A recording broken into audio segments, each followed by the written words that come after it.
Hello listeners, my name is Hemalakshmi Naidu and I am a Part 1 architecture student from the National University of Malaysia. Now this is a disclaimer, I am not here to make you overly emotional or inspired. I'm just here to share my story, share my perception, and I hope you enjoy it. And before anything begins, I would like to say thank you so much for listening, and if you do feel inspired, it will mean a lot to me. Alright, well, if you haven't already realized, I am an Indian girl, and that is stereotypically concluded to having three career choices in life, which is medicine, law, and engineering. As you can see over here, this is my older brother. He is a mechanical engineer, and then there's my dad, who is an electrical engineer, my mom, who is a homemaker, and my sister, who is a nurse. See, my family is well immersed in the world of medicine and engineering.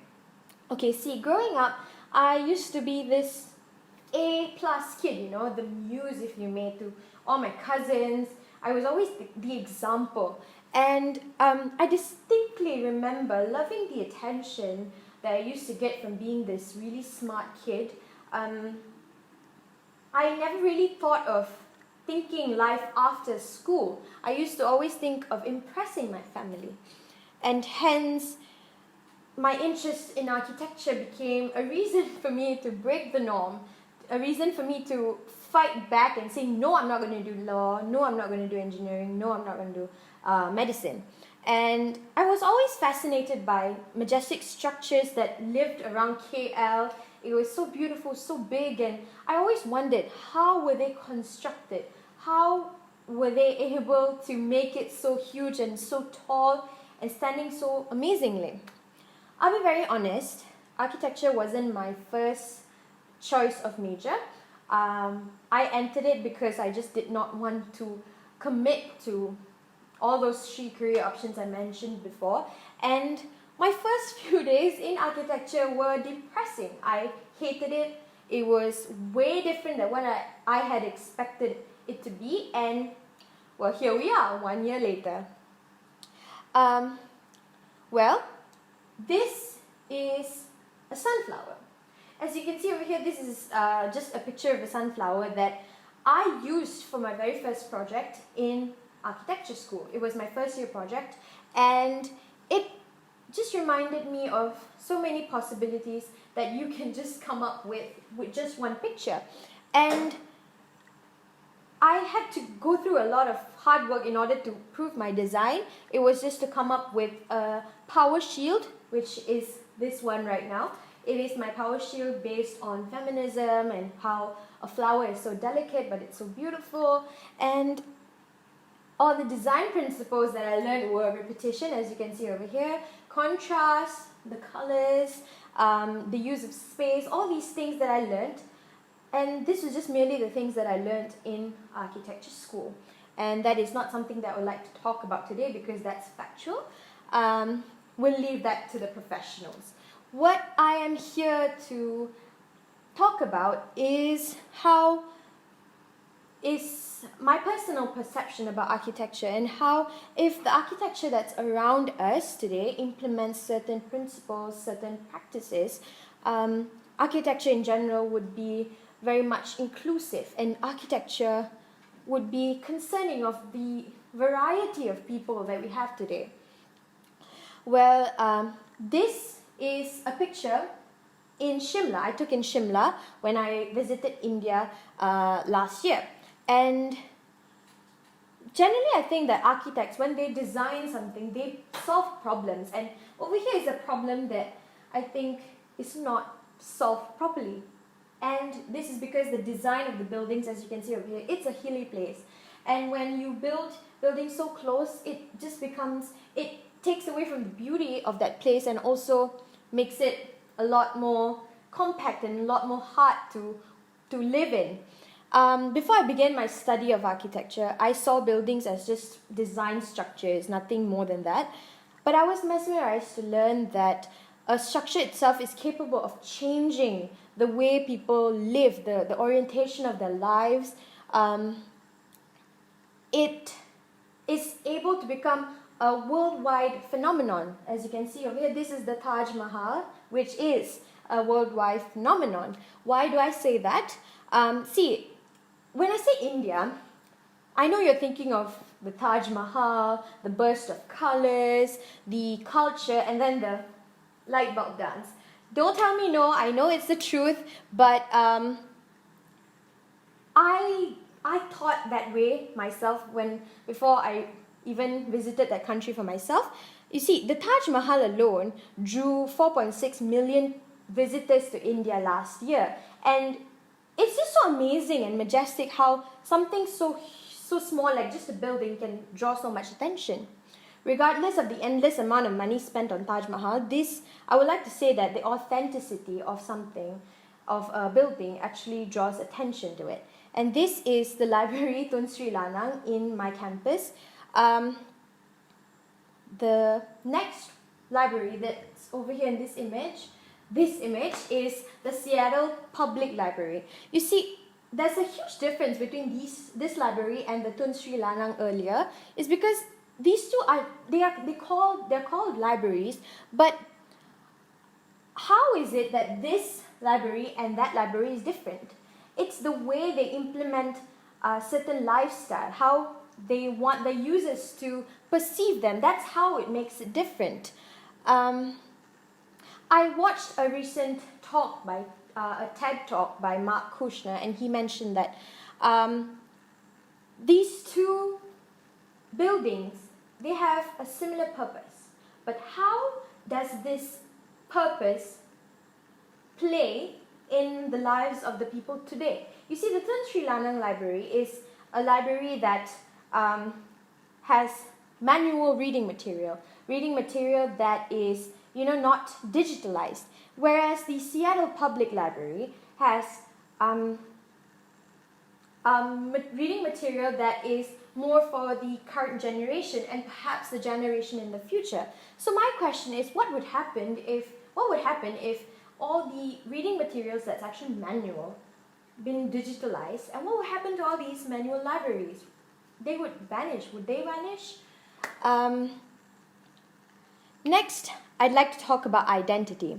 A literal definition of it would be like what it represents, what a person represents that makes them special. You see, this is a bamboo structure in Bali, and I think when people talk about identity, they're very much stuck to the fact that identity is about the traditional ways we live, the culture. But I believe that, it can be about representing something in an individualistic manner, in representing a certain institution or even a patriotic manner. Well, this is the housing terrace in Glenmary, and the houses are undoubtedly modern and beautiful, but the design is almost the exact same design that we can see throughout the country. And I think that is so important, because how is it that different people can live in the same space and feel comfortable? That's my question. To me, it's rather sad, because I find that the need to really change my home, especially if it's the same from other people, I need to change it by alterations, renovations, decorations, and this isn't necessarily a cheap thing. But then altering the architecture and design can also mean an insult to the architects themselves, in my opinion.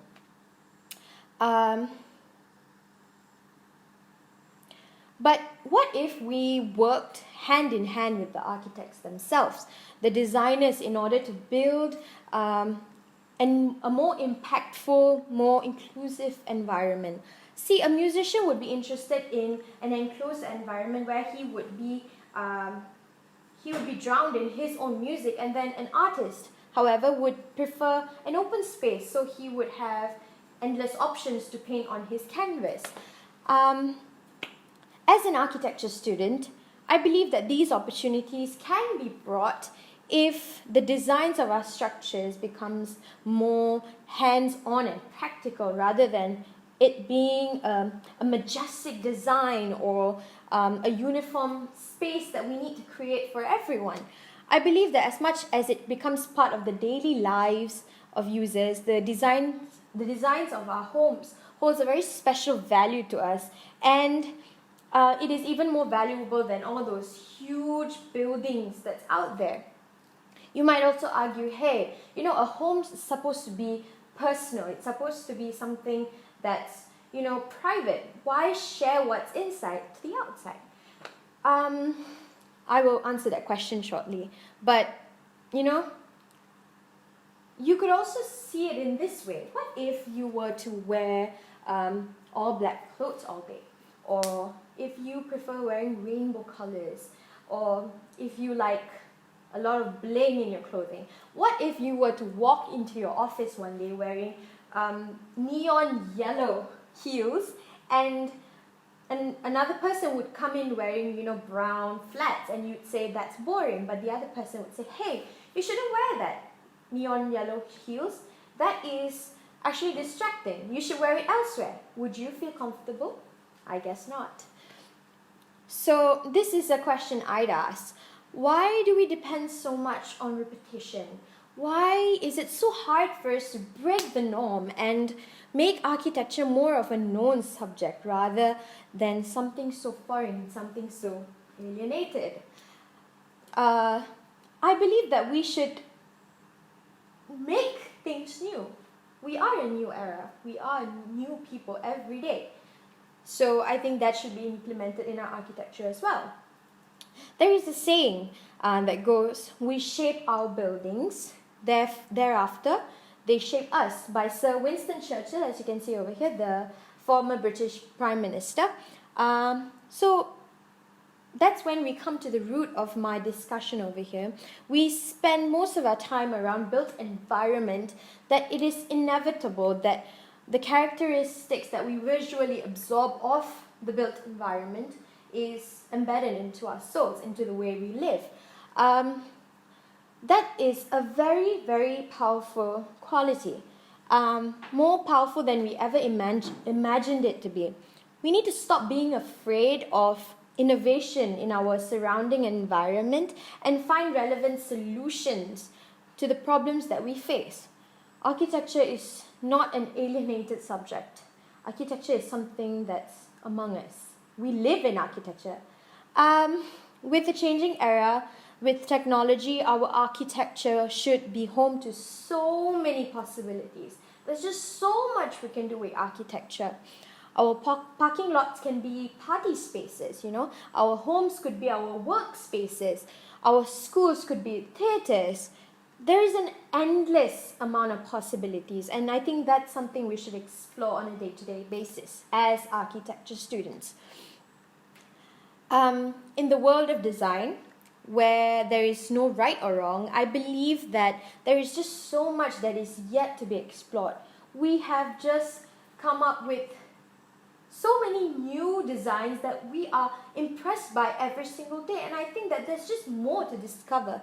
And if only we give ourselves the opportunity to do so, and we take the risks to accept all these changes, that is a huge change already. These opinions that I have laid out in front of you is a part of the perception that I grew as a normal human being, from a normal human being coming into the world of design and architecture. This world is way more subjective. There is no fact saying that something is wrong or something is right. I believe that to each his own, and that should be implemented in the way we live every day. Architecture isn't about drawing buildings and making designs for us to live in, but it is a way of life. It is way beyond that. It is the world we shape, the world we sculpt, and the world that we make our own. Like Sir Winston Churchill had mentioned, we are shaped by the buildings that we shape. And that's all for me today. Thank you so much for listening. I have one more picture. There we go. Such a cute baby. Once again, I am Hemalakshmi Naidu, and I hope that I have sparked your train of thought. Are we going on the right track? I'll leave that for you to answer. Thank you so much. Goodbye.